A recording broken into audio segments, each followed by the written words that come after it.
everyone, welcome back to another video of my opinions about classical music. If you're a new viewer, welcome. I'm super happy you decided to drop by.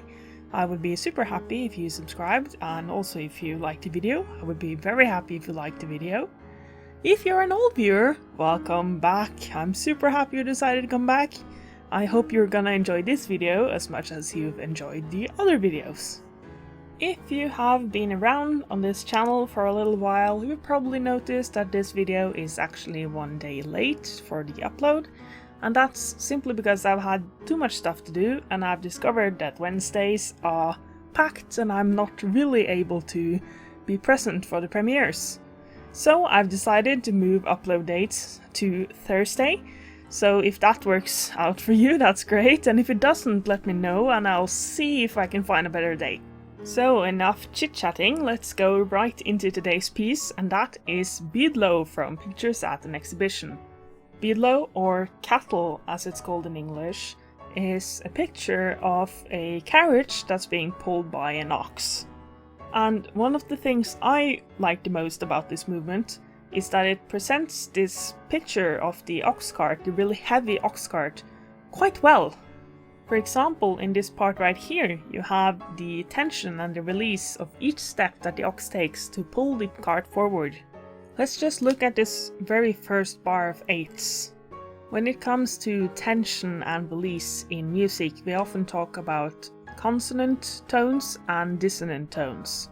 If you've ever been working on two-part harmony, you know that a fourth is more dissonant than a sixth, for instance.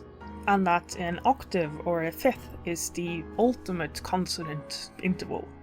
And why am I mentioning this? That's because in this first chord you have a fifth, which is great, it's a consonant interval, but on top of that we have a fourth.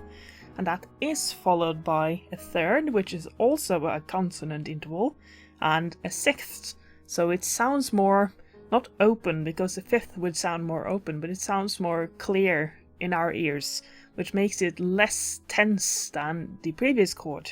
It kind of works like a heave hoy kind of thing, which of course is exactly what we're after when the ox is pulling the cart. Another thing about this piece that makes the picture quite clear in my head is the low register he chooses on the piano. Yes, of course, low pitches are associated with big instruments, which means big ox, but also because the overtones are quite rich, so the tones are themselves bigger in a way. There are more tones within the tone. And it's not like he's using big chords to create this sound either. If you look at the pitches, there aren't really that many different pitches. It's just that he's using octaves, which is the first partial of the overtone series, in the outer tones of this chord, which makes the overtones clearer and richer. So let's just listen to how that sounds in the beginning.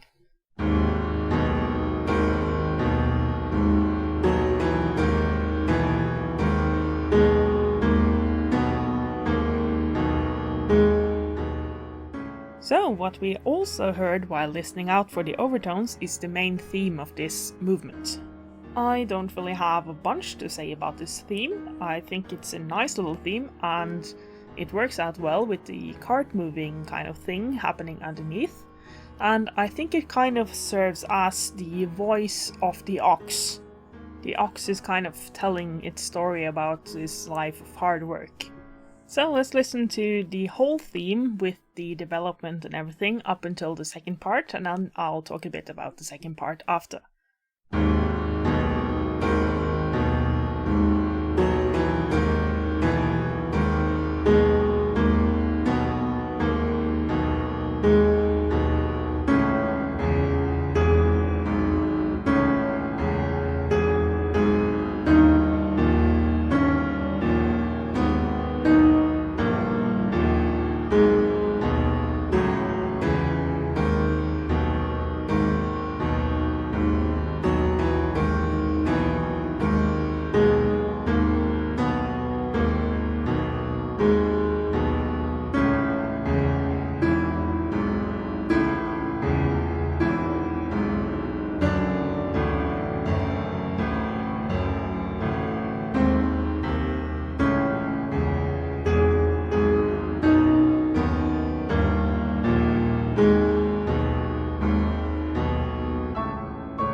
I stopped the playback after the first bar of the second part, and that's kind of unfortunate because I think the new part actually ruins a bit of the mood we've set in the first part.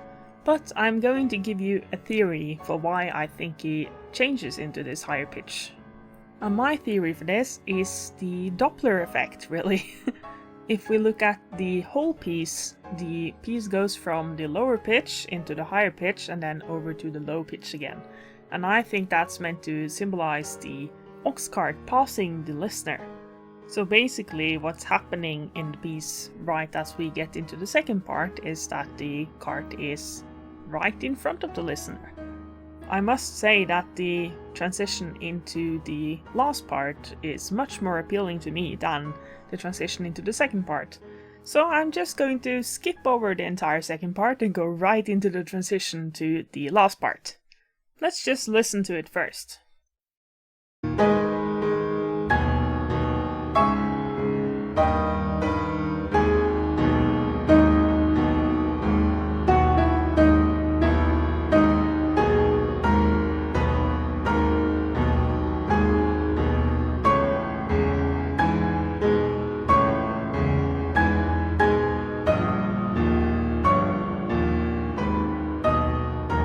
So if we imagine the ox cart moving from left to right past the listener, this is the point where I think it's the same distance away to the right as it was when we started on the left. And from this point on, it just moves further and further away, still having the melody that represents the ox and the ox's steps.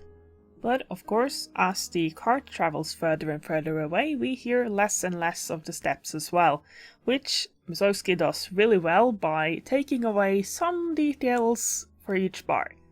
Which means that when we get to the last two bars, we only really hear the outline of the steps of the ox.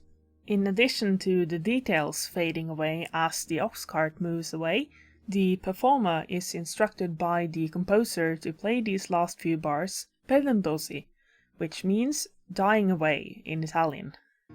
So, while we're listening through this last part, I would like to take the opportunity to thank you so much for watching. I hope you would consider subscribing if you haven't, and if you have, thank you so much. I'm super excited every time I see the number go up, and yeah, I suppose I will see you next time.